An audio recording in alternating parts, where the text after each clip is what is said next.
રાજકોટ મહાનગરપાલિકા દ્વારા જે રેસકોર્સ ગ્રાઉન્ડ આવેલું છે ત્યાં વર્ષોથી ચકેડી ધારકો ઘણા વર્ષોથી ત્યાં પોતાની રોજગારી માટે રાજકોટની જનતાને અને બાળકોનું મનોરંજન પૂરું પાડે છે, જેનું ભાડું પણ રાજકોટ મહાનગરપાલિકા વર્ષોથી વસૂલી રહી છે. જ્યારે રાજકોટની અંદર શાસ્ત્રી મેદાનમાં ભૂતકાળમાં મેળો થતો હોય, પછી રેસકોર્સ ગ્રાઉન્ડમાં મેળો, આપણે લોકમેળો ટ્રાન્સફર કર્યો જે તે કલેક્ટરે જે તે સમયમાં, ત્યારે પણ આ લોકો ત્યાં જ ધંધો કરતા હતા. પણ જ્યારે મેળાના 10 દિવસ પૂર્ણ થતા હોય કે 10 દિવસ પછી મેળો ચાલુ થવાનો હોય ત્યારે આ લોકોને ત્યાંથી મેળાની અંદર સ્વીપ કરવામાં આવતા હતા. પણ કલેક્ટર તંત્ર અને મ્યુનિસિપાલિટી કમિશનર તંત્ર, બે તંત્રનો ક્યાંક તાલમેલ નથી એવું અમને વિરોધ પક્ષ તરીકે લાગે છે. કારણ કે ગઈકાલે હજી મેળાને 1 મહિનાની વાર છે, આશરે 300 પરિવારો ત્યાં રાજકોટની જનતા માટે મનોરંજન પૂરું પાડે છે નાની નાની રાઈડોમાં. તો કાલે મહાનગરપાલિકાની ટીમ દ્વારા માનસિક રીતે આ લોકોને પરિતાપ કરી અને ત્યાંથી પોતાની રેકડીઓ ઉપાડી લેવા માટે અનેકવાર, 2 વાર મારે મ્યુનિસિપાલિટી કમિશનર શ્રી સાથે વાત થઈ, એમને કીધું કાલે 4 વાગે લગીને રહેવા દો.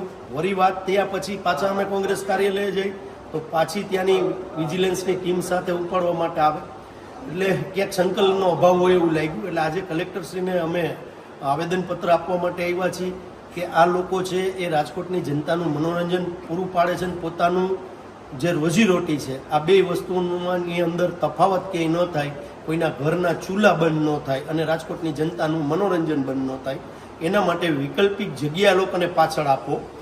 અને જ્યારે લોકમેળો ચાલુ થાય, ભૂતકાળની અંદર પણ આ લોકોને મેળાની અંદર આપણે સમાવેશ કરતા હતા.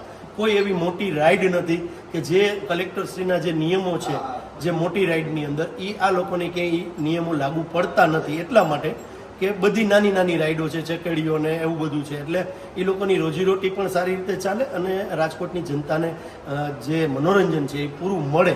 અને આ જગ્યા એ લોકો ખાલી કરવા માટે રેડી છે.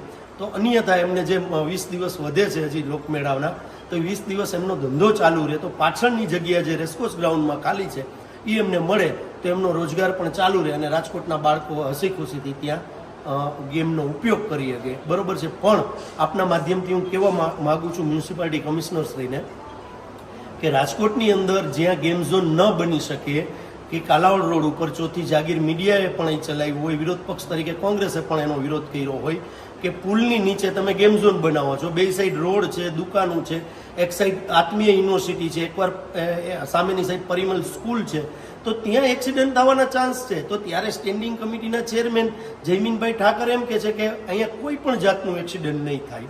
તો ત્યારે કમિશનરશ્રીને નથી દેખાતું કે માત્ર ભારતીય જનતા પાર્ટી કે એ જ વાત મ્યુનિસિપાલિટી કમિશનરને કરવાની છે કે લોકહિત માટે તમે કમિશનર તરીકે ત્યાં બેઠા છો, લોકોના પ્રાણ પ્રશ્નને વાચા આપવાની જગ્યાએ ભારતીય જનતા પાર્ટી જે રીતે કહે છે એ રીતે તમારે આગળ વધવાનું છે. અહીંયા કોઈ એક્સિડન્ટ થવાના ચાન્સ 90% નથી. 10% બાદ કરીએ, ગમે ત્યાં એક્સિડન્ટ થઈ શકે, પણ મોટું ગ્રાઉન્ડ છે, ગ્રાઉન્ડની અંદર એટલી ભીડ પણ નથી થતી. તો ત્યાં તમે મહાનગરપાલિકા બુદ્ધિનું પ્રદર્શન કરીને બોર્ડ મારો છો, ક્યાંય એક્સિડન્ટ થશે તો અમારી જવાબદારી નહીં. તો ત્યાં એક્સિડન્ટ નહીં થાય એની ગેરંટી આપો તો ગેરંટીનું બોર્ડ પણ મારો. એટલે બેધારી નીતિ છે. આ બેધારી નીતિ કોંગ્રેસ કોઈ હિસાબે ચલાવી નહીં લે. લોકો માટે અમે લડતા રહેશું, લોકો માટે અમારે જેલમાં પણ જવું હોય તો જેલમાં પણ અમે જાશું. લોકોના પ્રાણ પ્રશ્ન માટે કોંગ્રેસ અડીખમ છે અને અડીખમ રહેશે.